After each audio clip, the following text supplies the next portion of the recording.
I think there is a massive opportunity, right? We are right now sitting on a gold mine of an opportunity.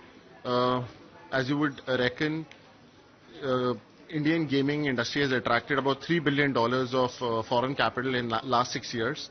And there is cumulatively over $20 billion worth of valuations in private markets of all the top players combined, right? The only company in gaming which is public is Nazara, and it is trading at the highest P/E multiple gaming across the world. So, of course, once all these companies, including WinZo, will go public, there is a massive unlock of value that has to happen. The $20 billion private market valuations will probably climb up to $50 to $100 billion. And once all those, all those companies go public, there's going to be, value generation, value creation, money being flowed back to the investors, which will get redistributed across the startup ecosystem, right? Because these are a common investor pool. All in all, that is how we look at the next couple of years. Of course, there's some degree of regulatory clarity and continuity which is required. It's very critical for any IPO investor, any public market investor, to ensure that the company they're investing in, there is absolutely no degree of iota of doubt, regulatory clarity is there, continuity is there. And we are very hopeful that we'll achieve all of that, and then we'll be able to unlock this kind of value. WinZo specifically is, of course, going all guns blazing in India. We are growing. We are one of the fastest growing startups. We have 20 crore users in India. But now we have also recently started launching globally. We have gone live in Brazil last year. We have already got 5 million users there. Hopefully we will go live in multiple other geographies. It was always a part of the plan to build something, from India for the world.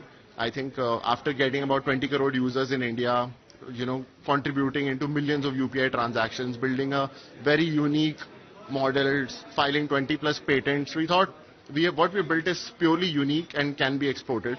Of course, Honorable Prime Minister is also, in the last Independence Day speech mentioned that he wants gaming entrepreneurs to make in India for the world. So we are abiding by his clarion call, and we'll be distributing our product, making exports in other countries by building all of that from India. But having said that, GST being a concern, I did notice one of your posts where you said a lot of people are dropping out, gamers as well as few from the industry as well. That concern is still lingering, and you need, like you said, there has to be a dialogue between the industry and folks on the gaming side as well. So here, at this point, is it bad?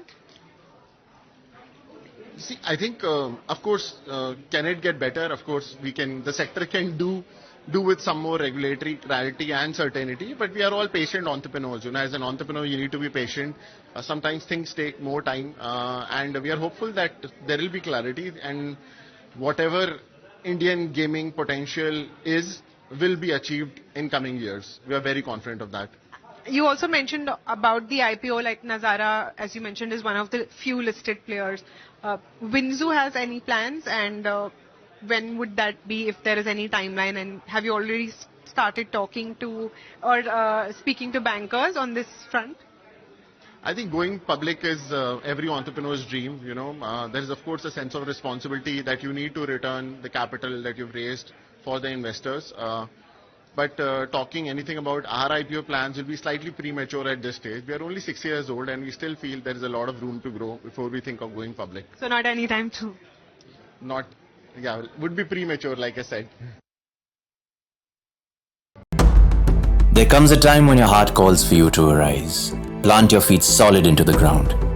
Decide your own limits, and then break right through them. Become something more. It's my time to rise.